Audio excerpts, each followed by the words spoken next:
everyone, welcome back to Geekonomics. We are back after a little bit of a hiatus for me going on vacation. So we're back. A lot of stuff happened while we were on vacation. We saw Thor. We went to Tanglewood and saw Star Wars Empire Strikes Back. We'll talk about that. Yep. Brian, I'm sure, has a slew of news for us to discuss. I do. He's been researching diligently throughout the week. And all that and much, much more. But first off, Brian, what's happening this weekend? Well, Mark, let's talk about our Tanglewood experience. Well, no, isn't there an event going on this weekend that we want to talk about first? Oh, crap. Yeah, you're right. Let's bring that up. Sorry. Oh, it was going so well. I had a nice intro going. I had like a groove. I was like into a nice, like, we're going to do stuff. We're going to we're back from vacation. I'm going into a new motivation of doing the show. I had a nice little intro I planned out. You did good, Mark. Introed you and everything, set you up for your topic to talk about, and then you totally shot the bed. I did. I shot the bed. Yeah. I'll do better next time. Yeah, good luck with it. This Sunday. Oh, yeah, this Sunday. Manchester Comic and Toy Convention. This Sunday, 10 a.m. to 3 p.m. Admission is $5. Kids 10 and under is free. Nice. It will be held at the Army and Navy Club at 1090 Main Street, Manchester, Connecticut. You will find comics, toys, and collectibles of yesterday and today. I will be having, I just went through all my comics. I'm going to have new comics. I'm going to have some new graphic novels. I'm going to have lots of stickers. I'm going to have some toys. I'm going to have some sales, summer sales. Ooh. This is kind of like one of the last big convention, comic book conventions until the fall. Yes. For all the big conventions, like we just had ConnectiCon was last weekend. Yeah. And then Terrificon next weekend. Yeah. So. But those are the big ones. Yeah. Now this is your, you want to get toys or you want to go box diving, you want to have some deals, you want to ask the vendor if they're willing to budge on prices. This is the show you do it at. Yeah. The show of shows, if you will. Now, for everybody who didn't go last time, this show was packed. There is a cosplay contest. There is. For kids and adults. Matt Ryan's doing caricatures. Right. So there's going to be there's going to be local artists there. Yeah. So it's like celebrities because they're not. They're not celebrities, but they're local. Matt Ryan's a celebrity to me. You have a very low threshold for a celebrity. He's a local celebrity. He's a local celebrity, right? In his own mind, he's a local celebrity. So it's gonna be a good time. I mean, it's very cheap to get in. You come down, you hang out for a few hours, might find a good deal on something. Yeah, it's right on Main Street, directly across the street. It's a very nicely sized parking lot that you can park in. Yeah. There's plenty of parking. You don't have to worry about that. Now, last time, afterwards, I got some food at this really cool coffee place. Yes. I'm excited to go back there. Nice. On Sunday. There's a nice little pizza place on Main Street there. Yeah, there's a pizza shop. There's a lot of cool places. Stuff to wander around and check out. There's another an old antique store down the road there that we saw as we were driving out. Matt and I saw. I was like, oh, Brian's gonna go spend all the money he just got from the show right there. No, that was the show. I donated all the money I made. And I made a good chunk of change. That was one of the best shows I've ever had. Yeah. But anyway, it's going to be a good time, people. So definitely come early if you can. There's going to be a lot of great dealers. I know there's one guy who does Pokemon cards, very popular. There's something for everybody at this show. So Mark, this past Friday, me, our friend Dan, we went down to Tanglewood in Massachusetts, and we saw Star Wars, the Empire Strikes Back live with an orchestra. And before COVID, we saw A New Hope live with an orchestra in Hartford. And what a crazy experience. I've never been to a place like Tanglewood before in my life. I'm so used to security not letting you bring anything in. This place was just it's bring it all in. Bring it on in. It's crazy. It's like they've like now after going there and then like I've talked to other people and they're like, yeah, that's like what they do there. I'm like, oh, I had no idea. I've never been there.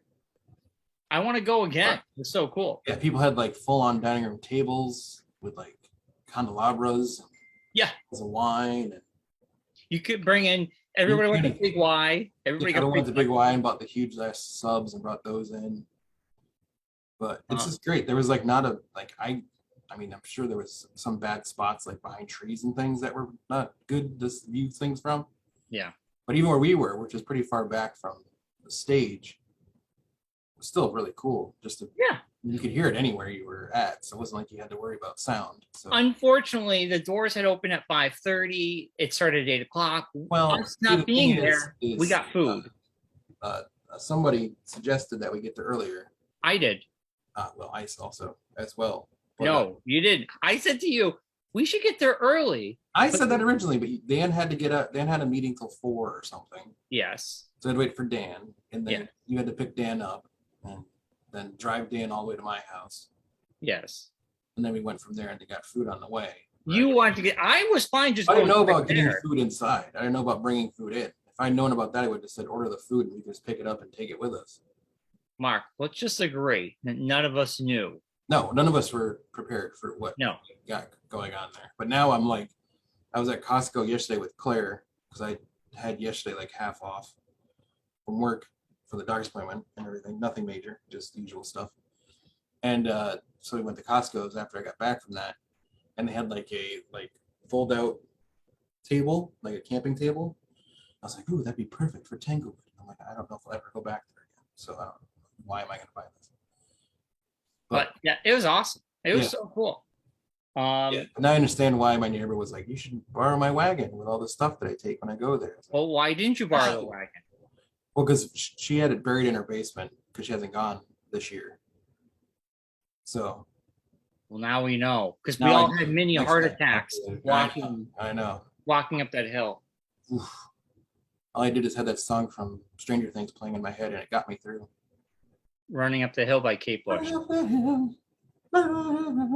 That's not how it goes. I don't know. I forgot the words. But anyway, we had many heart attacks. We had parked super far away. Yeah. We got there just in time. Then, because we're up in elevation a little bit, it's a cold breeze comes through. Well, Grandpa can't handle anything below 70. So I got myself a nice hoodie, which I love. And for the amount of money you spent on it, you should love it. Yeah, I mean it's typical for a concert. Does it have anything on the back of it? I didn't even notice. Was it just a little thing on the front and that was it? No, it has art. It has Star Wars characters on the back. Oh, nice. Okay, then that at least gives it a little bit more. And oh my God, I get in line, and of course it's when Yoda shows up. Yes. And people are clapping, and I can't see because I have a tree in my way. Yeah. But this woman in front of me took forever. She was like asking the guy questions about everything. Then they're going online. I'm like, lady. And there's only one guy working. And the best part was like by that time, like 90% of it's been sold out. So it's not like there's like a huge variety of product that you can get. No, I think what the woman wanted was all sold out. Yeah. So I went over there at the beginning and I was like, hey, do you guys got like magnets or anything? And he's like, no, all I got 3 shirts. And I was like, oh, I'm good. Thank you. Well, I thought you bought a magnet. I bought it from the gift shop, the actual Tanglewood gift shop. Which when I got back to my chair, I found out there's like 2 other gift shops on the property that I could have wandered around to. But yeah. I mean, it was awesome. It was a great time. Yeah. Like that's just where we were was like literally like a quarter of the amount of stuff that's there. It's crazy. Yeah. Definitely a place you got to go early. You can set up your table, bring your wine, your booze. Yeah. They don't care. Yeah. And I was so impressed when the movie started how quiet it got. Oh my gosh. It was so packed. Yeah. I did not expect that. And even little kids, everybody was quiet and they enjoyed the movie. Yeah. You had the big moments, everybody cheered and clapped, and it's very special. And I can't wait to see Return of the Jedi. We got to finish out the trilogy, which I was looking up as we were going in the parking lot. I was trying to distract myself from listening to Dan. The Return of the Jedi tour has already started. Like it's like in the Midwest somewhere. A lot of those symphonies are doing it now, so it's going to be gradually coming around. Well, maybe Tanglewood again. That would be cool. Yeah, I mean, Bushnell wasn't bad either. Yeah, I mean, it's closer. Sitting inside and not having to squint and look far away to look. Well, I mean, if they did it at Tanglewood, we would go early. Yes, no, exactly. Yeah. We would go when doors opened. Yeah. We would go get food. Yeah, and not park in that parking lot ever again. No, because if we showed up early, you could have parked in a regular parking lot, but you missed your turn and we ended up in the back parking lot. I guess there's like 17 parking lots in the front, and we had the one parking lot in the back that we've got to. Mark, I've never been there before. I know, me neither. So we learned. This is how we learn. Yeah. Next time. Yeah. But then it's also like a park. Like you can go there today or tomorrow and walk around. It's open to the public. Like there's no like.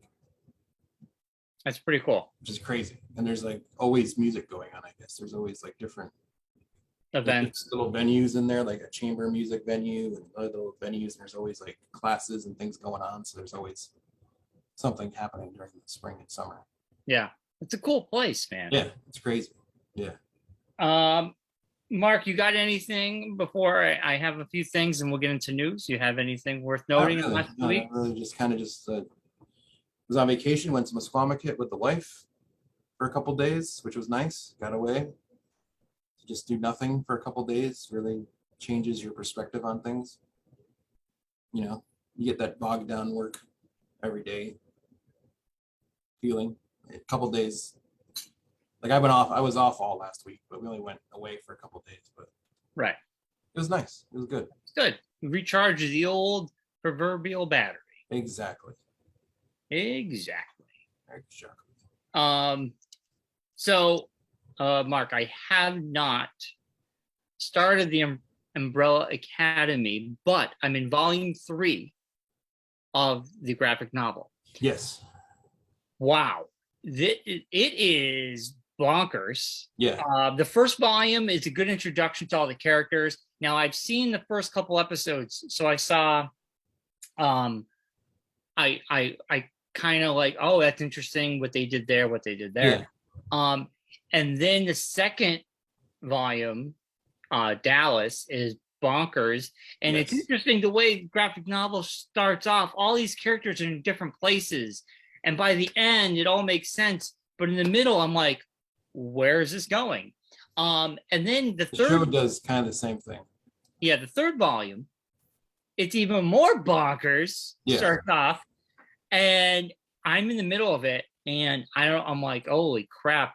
I mean, I do enjoy all the characters. It gets in the volume 3, they're introducing new people, new places, all these things. It's like, oh God, I have to refresh myself a little bit, so I go back. Yeah. But I do like it. There's actually another.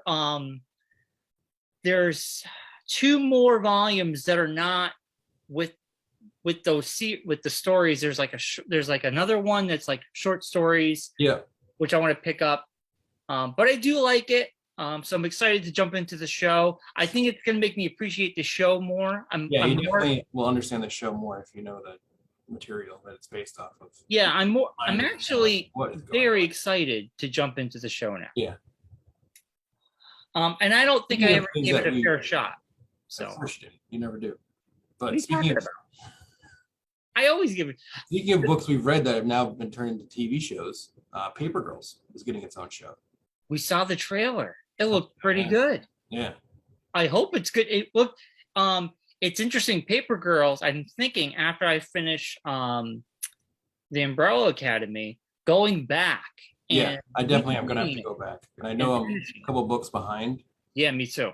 I have them all. I haven't gotten all of them because I know there's a couple that I haven't gotten. There might be 1 or 2, but yeah. No, I know just from remembering the first book, it's like this gets off the rails. So it's going to be interesting to see how they translate that into a TV show.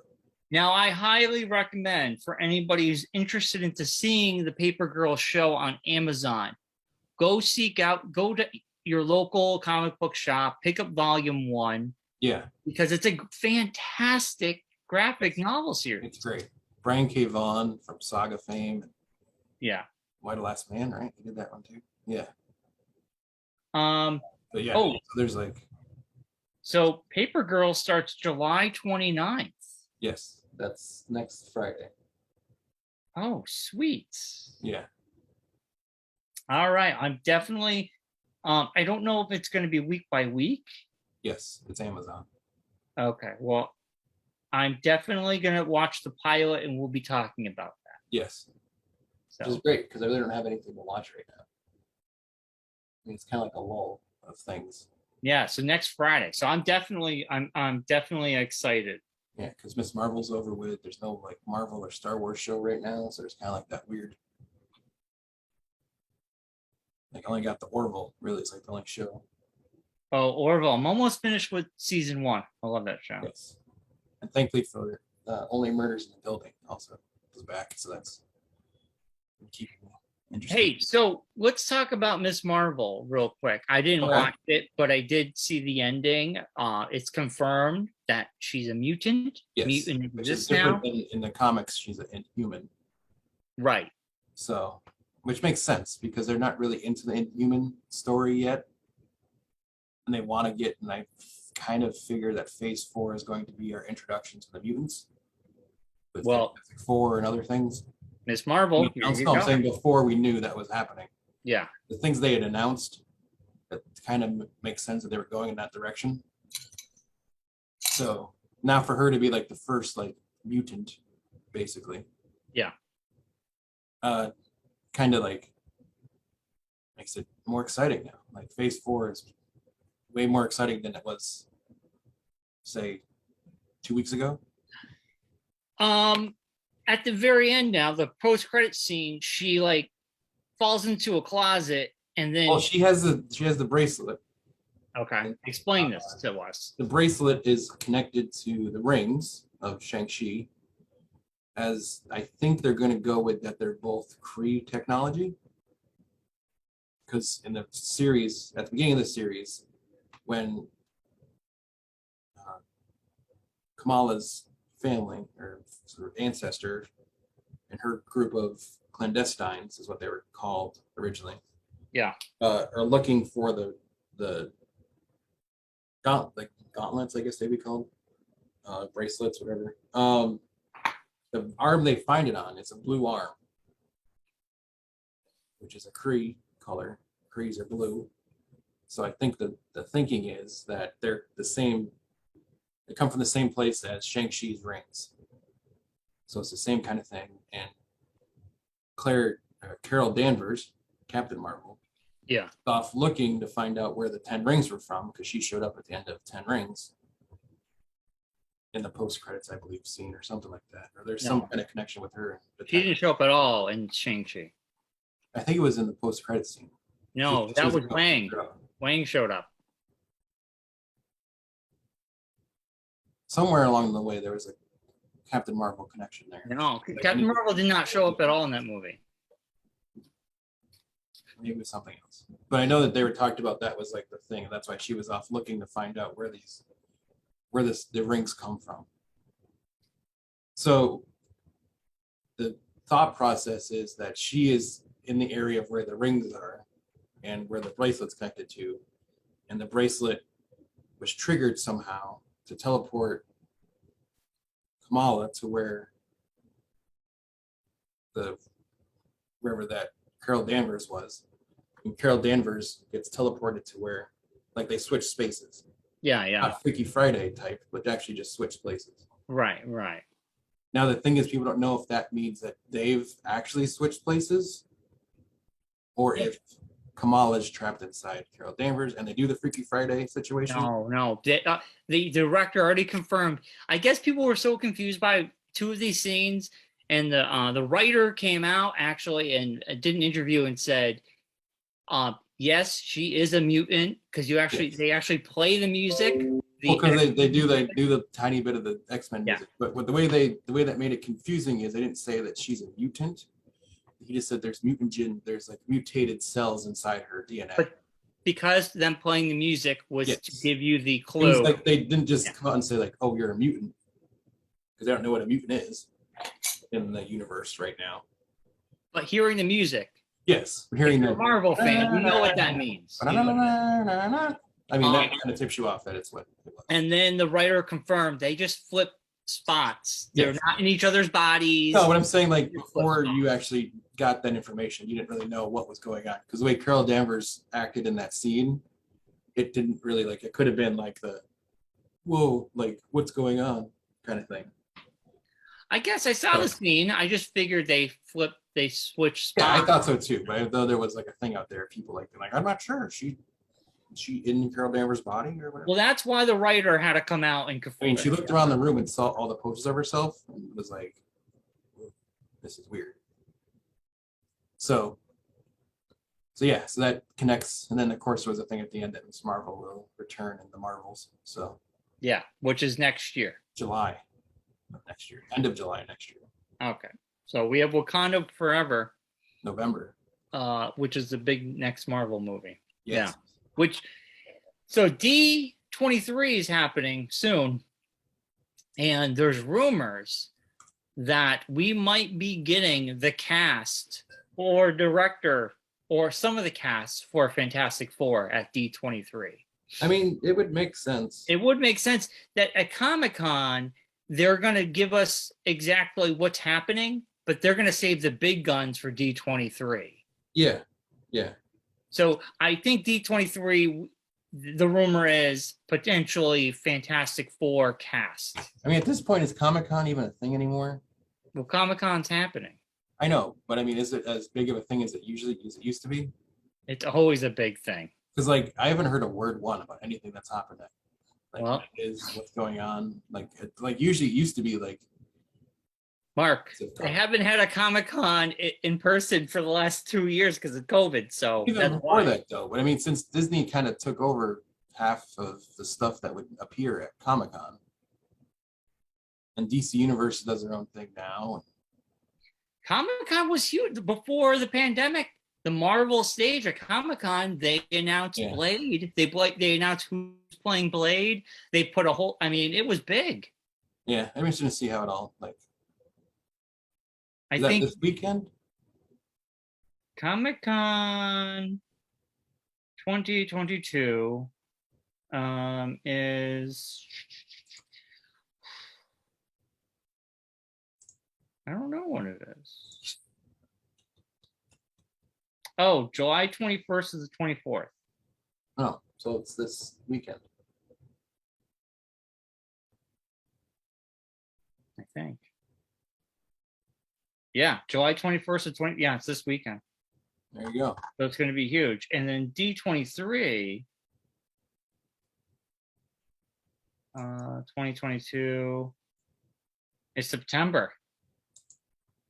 Yeah. September 9th. So you got a month after, a little over a month. Yeah, which is usually like they're like Star Wars, Marvel, stuff like that. Yes. Yeah. So over the last 2 weeks, we got a trailer for Clerks 3, which looks really good. Randall is basically an avatar for Kevin Smith's real life. He has a heart attack. Yeah. He was like, I don't want to waste my life just watching the same movies while I'm working at the convenience store. I want to make my own movie. Yeah. Also, going back to what we were talking about before this, sorry. We forgot to mention it's coming up right after Black Panther is Ant-Man and Wasp is in February. Oh, okay. And then Guardians of the Galaxy is in May. Yeah, there's gonna be a lot of MCU next year. Yeah. Yeah, then Marvel's in July. Wow. Yeah. It's a heavy loaded beginning of the year. Yeah. All right, so Clerks 3. Yeah. The and trailer. possibly Blade in November. Okay. So the last 2 weeks we had 2 trailers drop. We had the Clerks 3 trailer drop. Yes. It looks really good. We got our tickets. We're gonna see it in September. Yes. It's one of those Fathom events, right? Yes. Okay. I was gonna say Phantom events, which is not a Phantom event. Yes. Fangoria event, as you said, on So Saturday or Friday. yeah, I'm definitely gonna rewatch Clerks 1 and 2. I have not seen Clerks 2 since we saw it in the theater. I don't think many people have. Huh? I don't think many people have. I mean, I love Clerks 2. It was a great movie. Terrible. It just wasn't anything to write home about. Yeah, I mean, I own it. I definitely will watch it again. I think Clerks 2 had memorable moments that I always still reference, even though I saw it that one time in the theater. Yeah. And that movie was kind of a product of the whole before crowdsourcing. It was crowdsourced through MySpace, and like if you donated money, your name would be in the credits or whatever. Yeah. Wasn't it part of that like company that he worked with or was working with at the time? There's some company that he was working with that he maybe was trying to start off, and that's how they did it. They had to help fund the movie. Yeah. But this is going to be great. I'm excited to see the whole gang come back. Yeah, no, I've seen a lot of people being like, "Oh, why doesn't make any of his other movies or remake those instead of remaking Clerks?" But I think because he only owns Clerks, like he doesn't own the rights to Mallrats or any of those anymore. Universal owns the rights to Mallrats. Yeah, he has been trying to make Mallrats 2, but he can't until Universal can give it to him. Yeah, and it's funny he talks about it all the time that Universal forgets that they even own Mallrats. yes. So he said they have reached out numerous times to get the copyright, and they forget, or they like, we own that. Yeah. So like he is constantly trying to figure out how to make. He wants to make Mallrats 2, but he can't get the rights. Universal owns it. Yeah. There's also like the same thing with like Dogma, right? Like there's another like someone else owns Dogma. I think it's a Miramax movie, so I think that is now under Disney. Yeah. So I don't know. I mean, I don't think he really needs to make a sequel to Dogma. No, but I know it's just people were asking, like, I don't know why he doesn't work on the other movies that he's made. So just I don't think he has any of the rights to those. Clerks is the only one that he made himself and has the rights to, so that's why he's able to keep making Clerk movies. Yeah, and I think Clerks 3 kind of goes with his life. So I think it's it's definitely like he even said like it was basically his story of what happened to him when he had the heart attack. It was like I need to make one more movie, and basically what that is. Yeah.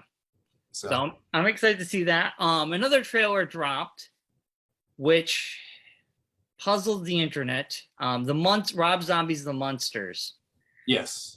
It looked horrible. It looks very generic. That was like the nicest way I could describe it. Now we know why after the news that broke yesterday. Well, before we get to that news, I did some research.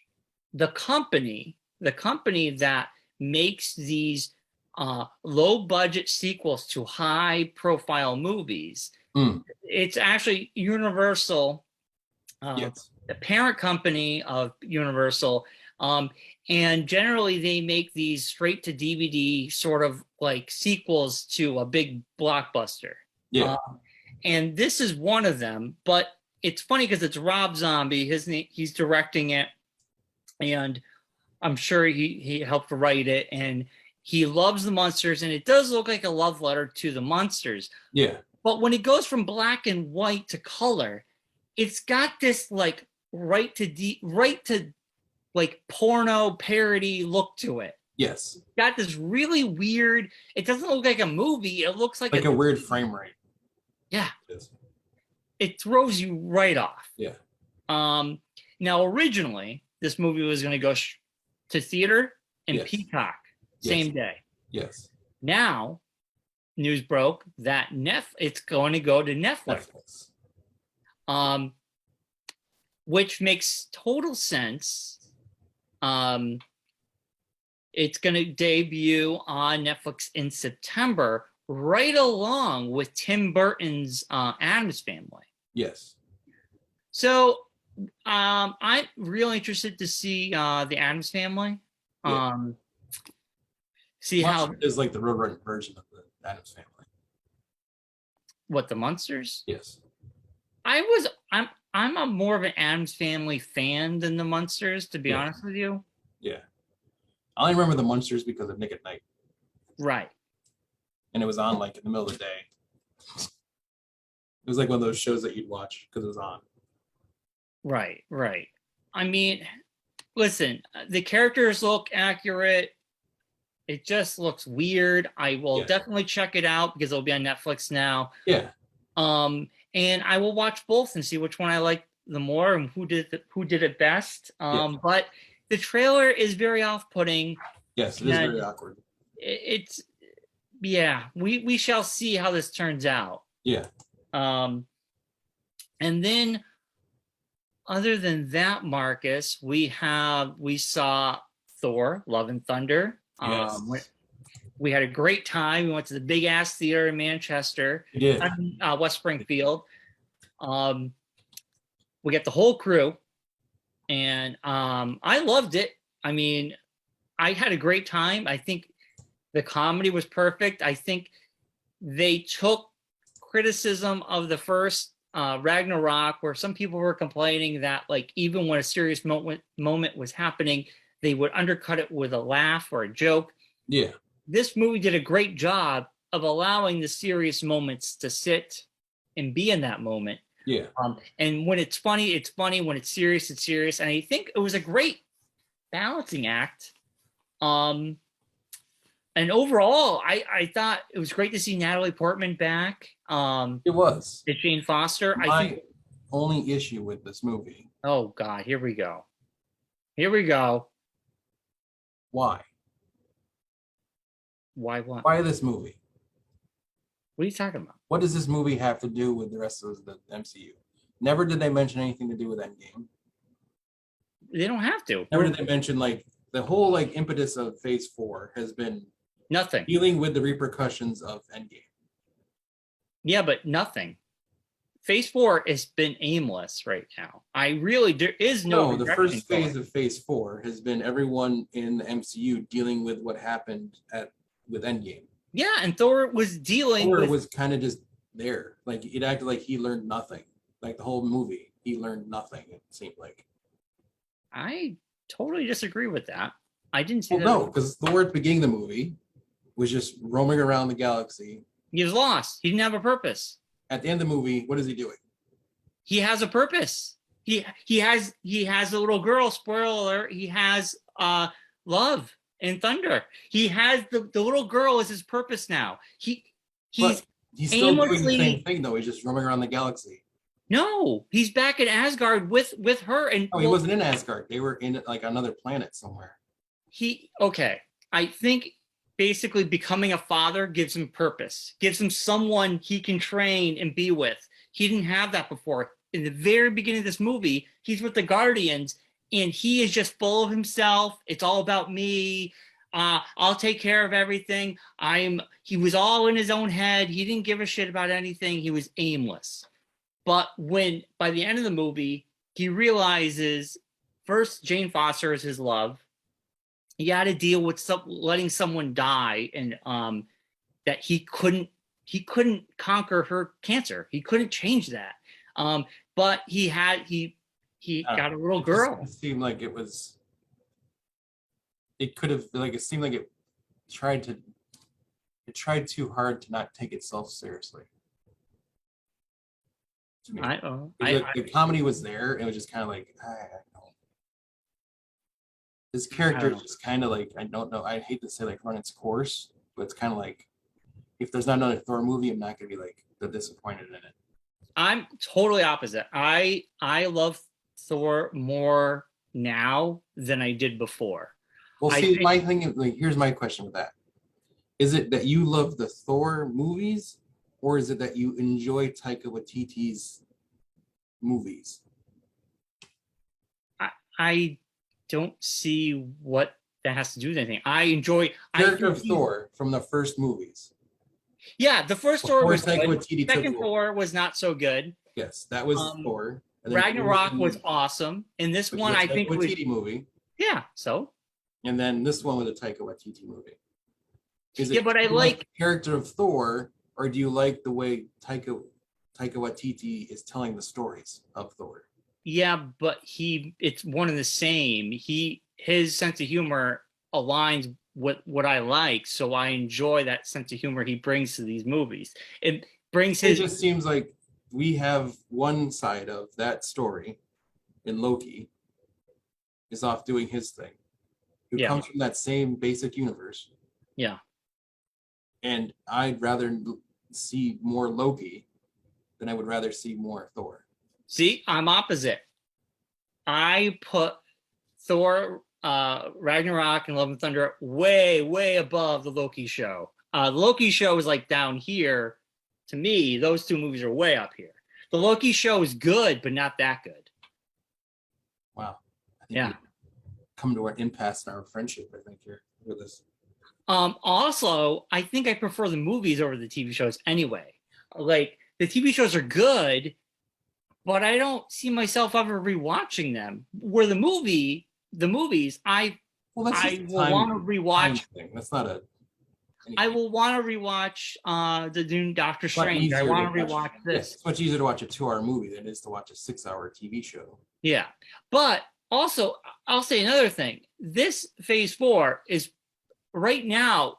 There's no, like, we don't know what we're floundering a little bit. Well, I think we don't know what we're doing. That's like the other thing I've seen a lot online since Miss Marvel came out, end of Miss Marvel, is everyone and Thor and everyone saying that, like, what is the direction of Phase 4? I don't know. The direction of Phase 4, I think, is mutants. You are about to get hit over the head with what Phase 4 is going to be.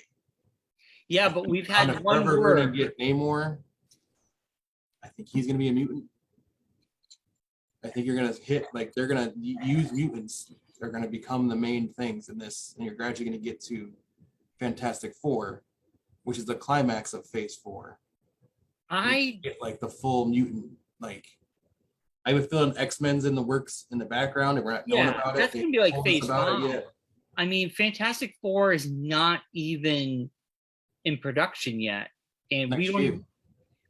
like comes out in 2024. We are 100 hours in Phase 4. 100 hours comparatively to Phase 1, 2, and 3, which were about 25, and like 50. Yeah. We are now 100 hours of watching something where we really have no direction. This is the first true phase to have TV shows.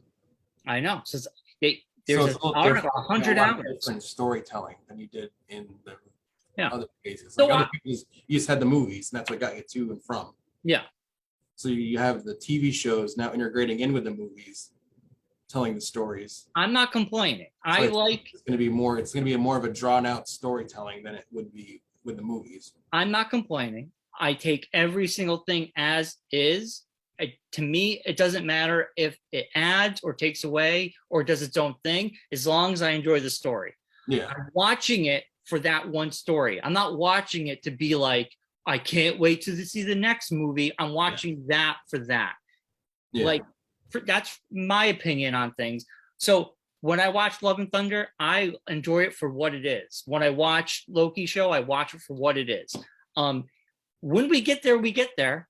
It just seems like a long time because of the TV shows. It just feels a little bit longer. It just seemed like, to me, just this one kind of like to me, the Guardians of the Galaxy part didn't need to be in there. It had to, because that's how it ended. Well, they could have just done a quick thing, saying, they didn't have to do like a whole, like, having them in there. And it kind of only like 10 minutes. I know, but it just, I don't know. The whole movie, I was like, felt like I was waiting for something more. I don't know, Mark. I just wasn't like, I never felt like I was like involved in the story very much. I don't know. I really loved it a lot. I thought it was a great.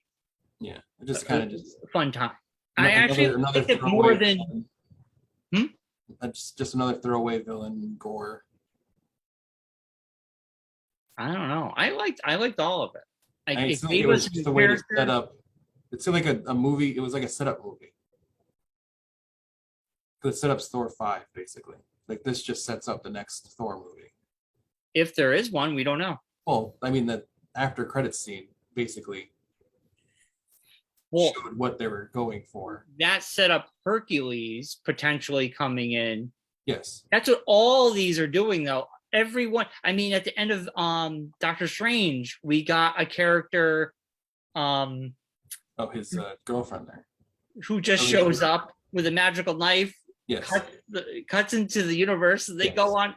Like all these movies are kind of ending with this extra character we've never seen before. Yeah. So we don't know where it's going. Like, Shang-Chi ended with Wang bringing them. Yes, to Doctor Strange's area there. But then we see Doctor Strange and never see it. But I think that there. whole thing with that is I think that was Wang leaving was him going to investigate the Shang-Chi thing. I think that was their way of connecting it together. Well, Wang was part of Doctor Strange, big time. Yeah, but I'm saying, but I think when he packs up his stuff and is like, I'm gonna go wherever, I think it takes place before Shang-Chi does in the timeline. Could be. Nobody's mentioned the Celestial that's sticking out of planet Earth. No. Or the Celestials that showed up in this movie. Yeah, but that was in outer space though. So why would you? Well, it was on the God planet or wherever it is. So you would know that's where they would be. So I'm just saying nobody has mentioned a gigantic thing. That was my other thing too. There was there's like that's the one thing I dislike is that there's not like the interconnectivity of the stories in some way, at least. Like if there was some kind of thing like, in the parts with Jane Foster at the beginning where she's just doing chemo or something like that. If there was some kind of like breaking news thing saying, there's this being found in the ocean somewhere, that would connect the stories together. None of these movies have referenced. They do sometimes. Sometimes they have little tidbits that throw in things. I haven't seen one. Like the old Marvel shows used to do it a lot. Like they had a lot of things. No, but I'm talking about now. And then Phase 4, the only time we had Doctor Strange reference Spider-Man. Yeah. That was really it. Well, the whole movie was based off of. But nobody has mentioned like the Celestial. Wang hasn't mentioned Shang-Chi. Yes. We just haven't had, like you said, throughout this 100 hours. Yeah. We really have not seen a connection. Well, it was in Hawkeye. Hawkeye did, of course, Florence Pugh's character was from Black Widow.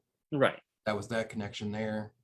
In the shows they've done it, like in Captain America, they talked about stuff that was going on in the universe, and in Wanda, it was the stuff that happened in Endgame.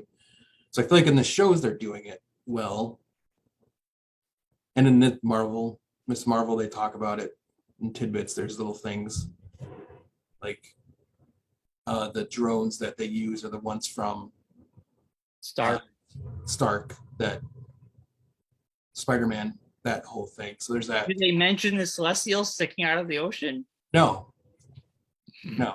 I'm waiting for that. I'm waiting for someone to mention that. Yeah. Anyway, let's or a Celestial that appeared in London. Right. Snatched up the Eternals. Let's wrap this up. Our final score for me, Love and Thunder was definitely a 9 out of 10. I want to see it again. It is for me, I just enjoyed it. It was a fun time in the theater, and I had a great time with you guys. Yeah. I'll give it an 8. 8's still good. Yeah, it wasn't terrible. I wasn't like blown away by it. Christian Bale did a good job as Gore, but he's just a one-off. We'll never see him again. Yeah, but we got his daughter out of it. Yeah. But I mean, it's like you never, What are you going to do? Yeah. Most of the villains are always disposable anyway. Yeah. But yeah, we will see. I mean, it's crazy that we're 100 hours into this phase and we still don't know what the big bad is. That's what I'm saying. Like it could be Kang, but it seems like he's not really that. I guess he's going to appear somewhat in Ant-Man. The actor is in the new Ant-Man. So we're not going to even see that till next year. Yeah. So I mean, remember too that all these movies would have been coming out. Like we're still dealing with that. Sort of.